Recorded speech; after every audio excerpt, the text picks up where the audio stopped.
Anxiety की बात कल भी इन दो बच्चों ने मुझसे पूछी थी, और तभी जब मैंने हाथ उठवाया तो पता लगा आप सब एंजाइटी से लगभग गुजर चुके हैं, केवल छोटे बच्चे बचे हुए अभी तक। आपको एंजाइटी पता भी नहीं होगा क्या होता है आइडिया भी नहीं होगा, आपको भी नहीं पता होगा एंजाइटी। आपको पता है? अच्छा पता है, हमने पढ़ा है उसके बारे में, लेकिन फील नहीं किया कभी, है ना। तो एंजाइटी को हिंदी में आप चिंता कह सकते हैं, लेकिन चिंता के लिए एक शब्द कंसर्न भी होता है, पर यह एंजाइटी का मतलब यह होता है जब आपको खुद को लेकर, अपने भविष्य को लेकर, या किसी चीज को लेकर, अपने पेरेंट्स को लेकर बहुत तनाव सा होने लगे। तनाव तो सबको होता है, हल्का फुल्का सामान्य बात है। आपको दिन में 2-4 मिनट तनाव हुआ, फिर आपका मूड ठीक हो गया, किसी ने आके हंसाया, आप हंस पड़े, ठीक हो गया, और नॉर्मल बात है, सामान्य बात है। अगर किसी को कभी तनाव नहीं हो रहा तो ये तनाव की बात है। तो अगर आप थोड़ा बहुत तनाव होता है तो समझ लो आप एकदम फिट हैं, मेंटली फिट हैं, साइकोलॉजिकली फिट हैं। थोड़ी बहुत चिंता रहे तो जिंदगी में गति रहती है। चिंता अगर ना हो ना तो जिंदगी में मजा ही नहीं है। जिंदगी में मजा, जिसको बोलते हैं आपकी जेन जी की भाषा बोलते हैं किक नहीं है, किक लाइफ में। तो किसी के पास जाओ किक लगवा के आ जाओ, उसमें क्या दिक्कत है। तो जिंदगी में किक अगर नहीं मिल रही है, इसका मतलब है कि चिंता नहीं है, कोई स्ट्रगल है ही नहीं। थोड़ी बहुत स्ट्रगल्स होती हैं, चिंताएं होती हैं, तो उसका अपना सुख है, सौंदर्य है। लेकिन जब इस चिंता का अनुपात बढ़ने लगे, और ऐसा बढ़ने लगे कि आपको रात दिन तनाव सता रहा है, केवल नेगेटिव थॉट्स आ रहे हैं, पॉजिटिव वाले बंद हो गए, यह अनुपात इतना भयानक है कि 95% नेगेटिव थॉट्स आ रहे हैं, पॉजिटिव 5% आते हैं। और रॉकेट की स्पीड से नेगेटिव थॉट्स आते हैं, इतनी तेज गति से आते हैं। दिल की धड़कनें तेज हो जाती हैं, हार्ट बीट्स तेज हो जाती हैं, और कभी कभी ऐसा लगता है कि पर अब सोना चाह रहे, नींद आ ही नहीं रही है, बेचैनी बहुत ज्यादा है। और कभी कभी ऐसा कि आपके हाथ में, पैर में नमनेस होने लगे, हाथ पैर सुन्न होने लगे, या हाथ पैर में वाइब्रेशन जैसी फील होने लगे, सिर भारी रहने लगे। और ये लगातार, ऐसा नहीं कि एक दिन हुआ, बार बार होने लगा। तो इसका मतलब है कि अब आप जिस स्थिति में हैं उसको एंजाइटी कहते हैं। मेडिकल साइंस में एंजाइटी के कुछ कुछ ये लक्षण माने जाते हैं। आप एंग्शियस हैं, और एंजाइटी समय रहते ठीक न हो, स्पेशली अगर 2 सप्ताह तक लगातार चल जाए इसी लेवल पर, तो खतरा होता है कि आप डिप्रेशन की तरफ जा रहे हैं। और डिप्रेशन इतनी बुरी अवस्था है कि भगवान करे किसी के दुश्मन की भी ना आए। हमारे दोस्तों की तो ना ही आए, दुश्मन को भी इतना बड़ा श्राप मत देना कि डिप्रेशन में चला जाए, वो बहुत बड़ा श्राप है। डिप्रेशन का मतलब है कि आप हिल ही नहीं रहे, उठ ही नहीं रहे, लेटे हैं तो लेटे ही हैं, ना खाने का मन कर रहा है या बहुत ज्यादा खाने का मन कर रहा है, दोनों में से एक स्थिति हो सकती है। अमूमन ये खाने का मन नहीं कर रहा, ना पढ़ने का मन कर रहा है, ना कहीं जाने का मन कर रहा है, किसी से मिलने का मन कर रहा है, कुछ करने का मन नहीं कर रहा, किसी से बात करने का मन नहीं कर रहा, अकेले बैठे हैं, आंखों से आंसू बहते जा रहे हैं, कई बार आप समझ ही नहीं पा रहे क्या हो रहा है। और आपके आसपास जो ज्ञानी लोग हैं वो क्या कह रहे हैं, अरे ये सब कुछ नहीं होता डिप्रेशन पर, कुछ नहीं होता, चल हमारे साथ। ये बहुत ही हल्का आदमी है, इसको पता नहीं डिप्रेशन क्या होता है। डिप्रेशन बहुत गंभीर रोग का नाम है, ये हंसी मजाक से सॉल्व नहीं होता है, ये गंभीर समस्या होती है।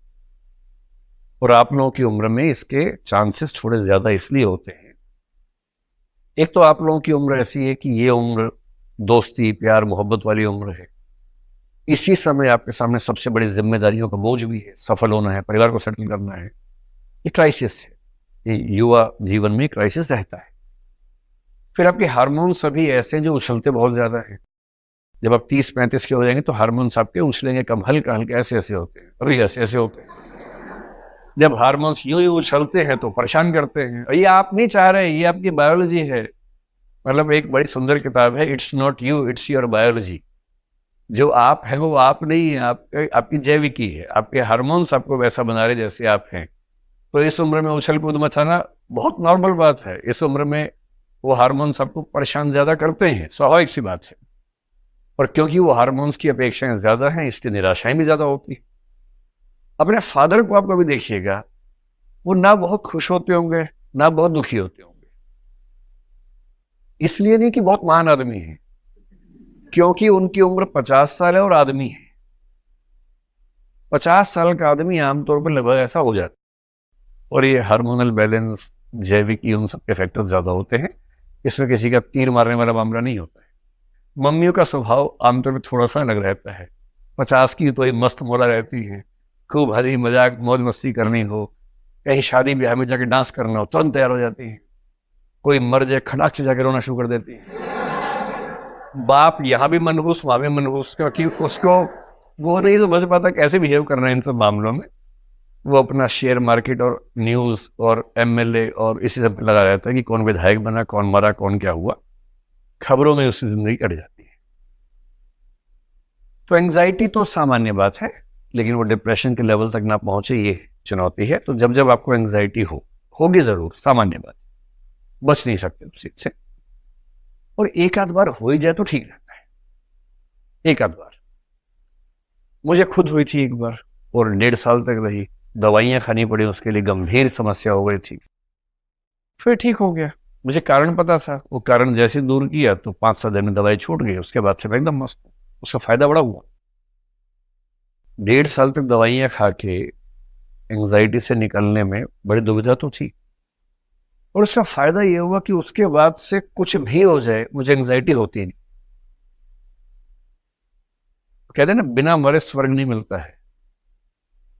एक बार निकल लो तो ठीक रहता है। गालिब ने कहा था कि मुश्किलें इतनी पड़ी मुझ पे कि आसा हो गई। एक लेवल तक मुश्किलें परेशान करती हैं, एंजाइटी होती है। एक समय के बाद लगता है अरे ये सब तो झेला हुआ पहले भी, इसमें क्या है, आजा आजा तू भी आजा, कोई बात नहीं, एक और सही। तो मेरी राय यह है कि इस उम्र के बच्चों को एक आध बार एंजाइटी का अटैक हो ही जाए ना तो ठीक है, छोटा मोटा, बहुत बड़ा नहीं। खूब बेचैनी, नींद नहीं आ रही है, करवटें बदलते रहे सारी रात हम, आपकी कसम आपकी, वो एक फिल्मी गीत है, मैंने उसकी लाइन बोल रही, फिल्मी गीत। एक आध बार ये हो जाए ठीक रहता है। फिर धीरे धीरे क्या होता है कि आपके हार्मोन्स थोड़ा स्टेबलाइज होते हैं, आपका व्यक्तित्व थोड़ा स्टेबलाइज होता है, फिर आप धीरे धीरे संभाल लेते हैं बड़ी बड़ी चुनौतियों को। जो बच्चे घर से पहली बार निकलते हैं बहुत प्रोटेक्शन में होते हैं, घर से बाहर निकलने के बाद दुनिया देखना शुरू करते हैं, कितनी दिक्कत होती है। पहली बार कोई ना कोई बेवकूफ बनाता ही है, कोई थोड़े पैसे ठक्के ले जाता है किसी बहाने से, और आपको लगता है दुनिया इतनी गंदी है, हम तो भरोसा कर रहे थे। और 5-7 साल बाद आप भी उस तरफ हो जाते हैं, फिर कोई नया आता है तो दुनिया यूं ही चल रही है। इसलिए इस तरफ से उस तरफ पहुंचने के लिए कुछ झटके बहुत जरूरी है, अनुभव से हम सीखते हैं। कल मुझे एक बच्ची ने कहा, मैं उसी एग्जाम्पल समझाता हूँ, उसने कहा कि मुझे एंजाइटी की दिक्कत है, क्योंकि मैं बहुत गंभीरता से पढ़ रही थी 7-8 महीने से, जनवरी के आसपास से एंजाइटी की मुझे शुरुआत हुई। उसने खुद ही कारण भी बता दिए जो उसको पता नहीं था कि वही कारण है। उससे क्या, मैं सुबह 7 बजे लाइब्रेरी में आती थी, रात को 12 बजे जाती थी, इतना पढ़ती थी। जब आती थी घर में सब सोए होते थे, जब जाती थी सो चुके होते थे। मैं केवल पढ़ाई करती थी, इतना तल्लीन थी पढ़ाई को लेकर। तो मैंने उसको बताया कि आपकी एंजाइटी का जो मैं समझ पा रहा हूं 2 ही कारण है। नंबर 1, एंजाइटी का बेसिक लक्षण पता है क्या है? लक्षण का मतलब जो स्थिति बनती है, जैसे मान लीजिए कोई प्रॉब्लम इतनी है, हमारी दिक्कत यह है कि हम अपने विचारों से उस प्रॉब्लम को इतना बड़ा बना देते हैं। प्रॉब्लम है इतनी, बस इतनी सी प्रॉब्लम, बस सोच सोच के हमने इसको इतना बड़ा बना दिया, और हम अपने मन ही मन में जूझ रहे हैं कि इतनी बड़ी समस्या और मैं ये हूं, मैं कैसे जूझूं, जबकि जूझना इससे है, और आपने उसको इतना बड़ा बना दिया कि इससे मैं कैसे जूझूं, और मन ही मन में घबरा के। जैसे एक सिंपल सा एग्जांपल है, सिंपल सा एग्जांपल ये है कि आप और आपका कोई दोस्त या आपकी कोई दोस्त पोहे खा रहे थे किसी शॉप पे, और इतने में आपके शहर के किसी पड़ोस के इंसान ने आपको देख लिया। ये सब भय रहता है ना आप लोग के मन में थोड़ा सा, क्योंकि पापा मम्मी नहीं समझते इंदौर की जिंदगी कैसी है। इंदौर में नया दौर चल रहा है, वो पुराने शहर में नहीं चल रहा है। और उसने अपना फोन निकाला और अपनी फोटो खींच ली, और वो भी ऐसे एंगल से खींची कि आप चम्मच दे रहे थे पर लग रहा है कि हाथ में हाथ डाल के बैठे। आप दे रहे थे चम्मच, पर वो सिचुएशन ऐसी लग रही है कि हाथ पकड़ा हुआ है। अब आपको लग रहा है कि गए आज तो, अब तो जिंदगी के आखिरी कुछ क्षण बचे हैं और आपको लग रहा है कि ये वहां जाके बताएगा। हो सकता है कि उसको पता भी ना हो कि आप वहां बैठे थे।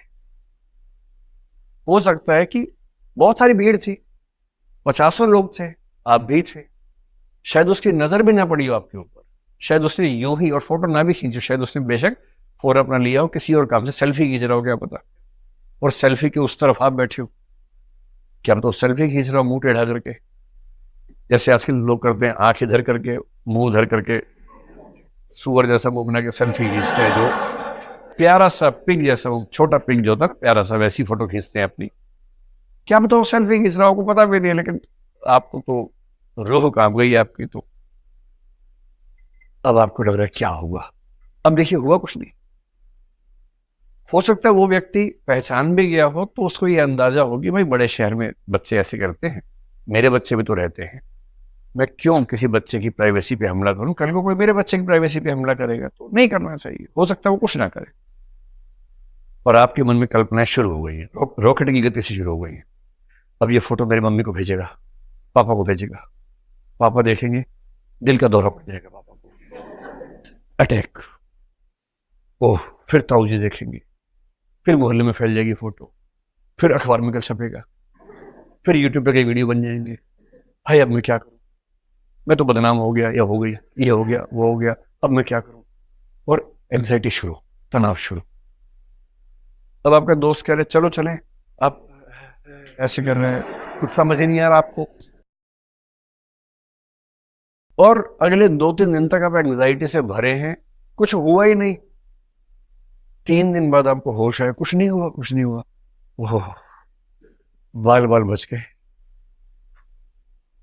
दिक्कत जो थी उसको इतने गुना आपने मन में बढ़ा लिया कि आप उसी से जूझ रहे हैं। और कल जो बच्चे थे उसने क्या किया, 2023 में जो यूपीएससी का प्रीलिम्स आया, इस बार बहुत लोगों को एंजाइटी हो रही। 2023 में जो प्रीलिम्स का पेपर आया, आज तक का सबसे मुश्किल पेपर था वो।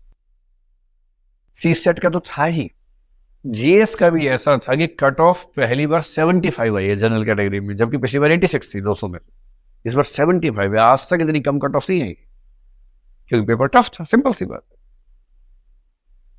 अब 200 में से 75, यानी जिसने 100 में से 38 सवाल ठीक किए, उसका प्रीलिम्स हो गया जनरल में। SC ST में और नीचे है, ओबीसी का ऑलमोस्ट इक्वल है, SC ST EWS का और नीचे है, काफी नीचे तक भी गया है। अब आपको 100 में से 38 सवाल करने, 10 में से 4 सवाल ठीक आने चाहिए बेसिकली। लेकिन आप जब पढ़ रहे हैं, फिर क्वेश्चन सॉल्व कर रहे हैं पिछले साल के, जैसे 10 में से 4 हो रहे हैं, आपको चिंता कि 6 नहीं हो रहे हैं। बस आपको ये नहीं पता कि 4 होने पर प्रीलिम्स हो जाता है, और आपने चिंता इतनी बढ़ा ली कि अरे टॉपिक पढ़ लिया फिर भी नहीं हो रहे। आप समझ ही नहीं रहे कि यूपीएससी का तरीका क्या है सवाल पूछने का। तो एंजाइटी का सिंपल कारण पहला होता है कि जो समस्या है उसको बहुत बढ़ा चढ़ा के अपने मन में बैठा देते हैं, उससे जूझते रहना। और दूसरी और सबसे खास वजह यह है, किसी ऐसे व्यक्ति का आसपास न होना जिससे बात करके एंजाइटी कम हो जाए या ठीक हो जाए। वो आसपास आमतौर पर दोस्त होते हैं, दोस्त से अच्छा कोई साथी इस मामले में नहीं होता है। पेरेंट्स तो एंजाइटी कई बार दे रहे होते हैं, तो उनसे आप कैसे एंजाइटी खत्म करेंगे? किसी किसी को अच्छे ऐसे पेरेंट्स मिलते हैं, स्पेशली ऐसी मम्मियां मिल जाती हैं जो एंजाइटी खत्म कर देती है। पर कई घरों में क्या होता है, आप लोगों की उम्र में पेरेंट्स एंजाइटी का सोर्स हैं, तो आप उनसे कैसे डिस्कस करेंगे? वो तो जैसे उनसे बात करेंगे, पापा एग्जाम पास है, घबराहट हो रही है, पापा बोलेंगे 2 साल से पाल रहा हूं तुझे, इतने में बैल पाला होता ना अब तक ठीक ठाक बिक जाता। अब आप सोच रहे हैं कि अरे यार, किसको मैं बता रहा हूँ एंजाइटी हो रही है, जिसको एंजाइटी का मतलब नहीं पता, वो आपको लगता है ये तो ठीक सोर्स नहीं है, ये तो और बढ़ा दी एंजाइटी, 1.5 गुना करके भेजी है। तो अगर आपके पास 2-4 बढ़िया दोस्त हैं, एक या 2 भी अच्छे दोस्त हैं, प्रतिस्पर्धा दोस्तों में होती है, पर इतनी ना हो कि दोस्ती पीछे चली जाए, प्रतिस्पर्धा केंद्र में आ जाए, कि एक ही रूम में नोट छुप छुप के बनाने पड़ते हैं, ये नौबत ना आ जाए। नोट्स बनाओ धूमधाम से कि इसके मैं बना रहा हूं, इसके तो बना ले, बांट लेंगे आपस में, बात खत्म। तेरा भी सिलेक्शन होगा, मेरा भी होगा, ठीक है, रैंक ऊपर नहीं जाए, क्या फर्क पड़ता है यार, लेकिन दोस्ती केंद्र में है, प्रतिस्पर्धा नंबर 2 पे। अगर ऐसे 2-3 दोस्त हो ना, दिन में आधा घंटा 1 घंटा गप मारिए, शुद्ध गप मारिए, कोई पढ़ाई की बात, प्योर गप एकदम, उसे पढ़ाई का जरा छौक भी नहीं लगाना है, एकदम गप मारनी है। अपना पोहे खाओ, गप मारो एकदम मस्ती से, और जितनी भड़ास मन में निकाल लो कि अरे यार आज मैंने पापा को फोन किया कि एंजाइटी है, और 2 गुना करके भेज दिया। बोले हमारे घर में भी है यार, ये बाप नाम का प्राणी होता ही ऐसा है, इनसे जितना बचो उतना बढ़िया। इनसे महीने में सिर्फ उस दिन बात करो जिस दिन पैसे मंगवाने होंगे। ये बाप नहीं, ये एटीएम होता है। पासवर्ड आपको पता है, पासवर्ड क्या है? पापा बहुत घबराहट हो रही है, पैसे आ जाते हैं। इससे ज्यादा ना वो दे पाएगा, ना उससे उम्मीद करो, और कुछ और मांगोगे तो धमकी आएगी, चेतावनी आएगी, छोड़ो। वो ठीक भी है, आमतौर पर पिता लोग बच्चे को थोड़ा तनाव में रखते हैं ताकि बच्चा ढीला ना पड़ जाए। मम्मी अनकंडीशनल प्यार करती हैं ताकि बच्चा घबरा ना जाए। तो बाप और माँ ने बांट रखा है अपना अपना काम। बायोलॉजी ने बांट रखा है कि मम्मियाँ प्रायः अनकंडीशनल लव बच्चों से करती हैं, बच्चों से, पति से नहीं, सिर्फ बच्चों से अनकंडीशनल लव करती है। और बाप जो होता है वो कंडीशनल लव करता है कि बेटा प्रीलिम्स निकाल लो, साइकिल दिलवा दूंगा, मेंस निकाल लो, बाइक दिलवा दूंगा, फाइनल कर लो, कार दिलवा दूंगा। और बेटा अगर नहीं हुआ तो, प्रीलिम्स नहीं हुआ तो साइकिल नहीं रिक्शा, मेंस नहीं हुआ तो बाइक नहीं ऑटो, और इंटरव्यू नहीं हुआ तो कार नहीं टैक्सी। दिलवाऊंगा तब भी, लेकिन तब सीधे सीधे स्टार्टअप तुम्हारा शुरू करवाएंगे, रिक्शा का स्टार्टअप। तो बाप ऐसे करता है, कंडीशनल लव करता है। माँ मस्त रहती है, मम्मी अगर प्रीलिम्स नहीं हुआ तो क्या हुआ, मेरा बेटा है तो आजा बच्चे, आजा बेचा, राजा बेटा, राजा बेटा, राजा बेटा। रिक्शा चला रहा है पर राजा बेटा है, राजा राजा होता है, माँ की नजर में तो राजा ही है। तो भाई अपने आसपास एक ऐसा व्यक्ति या 2 ऐसे व्यक्ति रखिए जो अनकंडीशनल फ्रेंड्स आपके हों, दोस्त हों, शानदार दोस्त हों। कल वो बच्ची बोले सर वही तो नहीं है, मैंने कहा वो मैं तो नहीं बनवा सकता भाई, है ना, वो तो आपकी उम्र के, आपके आसपास के बच्चे ही होंगे। अपने आसपास देखो, कोई ना कोई दोस्त बनेगा। बड़ा मस्त होके घूमो फिरो, किताबों से बाहर निकलो, और यहाँ तो हर चौथी शॉप खाने पीने की है, घुस जाओ किसी शॉप के अंदर, दोस्त बन जाएंगे। उससे एंजाइटी कंट्रोल में रहेगी, और एंजाइटी सच में सीरियस प्रॉब्लम है, आप लोगों को इससे बचना चाहिए।